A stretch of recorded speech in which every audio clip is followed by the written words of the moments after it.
BJP সংসদ জাকমানি সালরগাই টাংসলা থাটিন প্রতাপগড় মন্ডলনি লওয়াজি জাকমাবাই ঋষি কলোনি বেড়াইনাইখা এমপি রাজীব ভট্টাচার্য বিনিলগীয় মানজাকা সদর জেলা আসুফাং অসীম ভট্টাচার্য পৌর নিগমনি ডেপুটি মেয়র মনিকা দাসরত্ন খবৈ গুবুন আদং রক Koknomani bisingte kok sanani thangai MP Rajiv Bhattacharya Shaka BJP সংসদ জাকমানি সালনে রগৈ গোবাং মাতাং বাতাং ইয়াকন হারজাক তঙ্গ হनै আতাং বাতাং রগৈনো जुदा जुदा थायो थांगै लुकरक बाय गाहाम हालक बमानि कायसा अभियान ख्लाइजाखा हनै आबाहायकेनो ताबुंनि हाबां हुबार ख्लाइनाय रक्तै हासनि बुरेरकनो सुगाङै तलांनानि बागै बाजेट साख्लाइजाखा हनै। আপনারা সবাই জানেন যে আমাদের ভারতীয় জনতা পার্টির 1980 সনের 6ই এপ্রিল ভারতীয় জনতা পার্টির প্রতিষ্ঠা হয়েছিল আমাদের প্রাক্তন প্রধানমন্ত্রী প্রয়াত প্রধানমন্ত্রী অটল বিহারী বাজপেয়ীজির হাত ধরে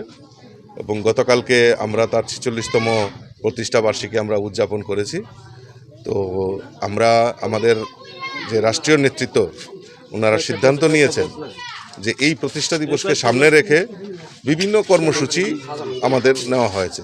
তার মধ্যে একটা বিশেষ সেটা হলো জনসম্পর্ক। এই জনসম্পর্কের মাধ্যমে বেনিফিশিয়ারি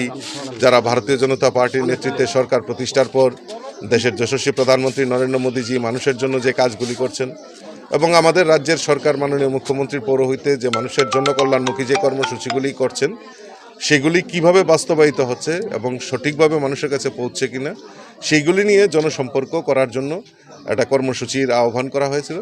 এবং আজকে থেকেই তার শুভ সূচনা হয়েছে। আমাদের সেখানকার রাজ্য নেতৃত্ব থেকে শুরু করে কর্পোরেটর থেকে শুরু করে আমাদের জেলা নেতৃত্ব আমাদের বিধায়ক বিধায়িকা মিনিস্টার সবাই প্রত্যেকেই এই জনসম্পর্ক অভিযানে অংশগ্রহণ করবেন এবং তার আজকে থেকে শুভ সূচনা হয়েছে। তো তারই অঙ্গ হিসাবে আজকে আমি 13 প্রতাপগড় এলাকার ঋষি কলোনি এলাকায় আমরা এখানে সমবেত হয়েছি এবং বাড়ি বাড়ি তাদের অভাব অভিযোগ বা তারা কি পেয়েছে বেনিফিশিয়ারি সেই সম্পর্কে তাদের সঙ্গে আলাপ আলোচনা করছি। রাজা খরা আগলিনি সিমি প্রণামনি ককথুম চিনি খরাং।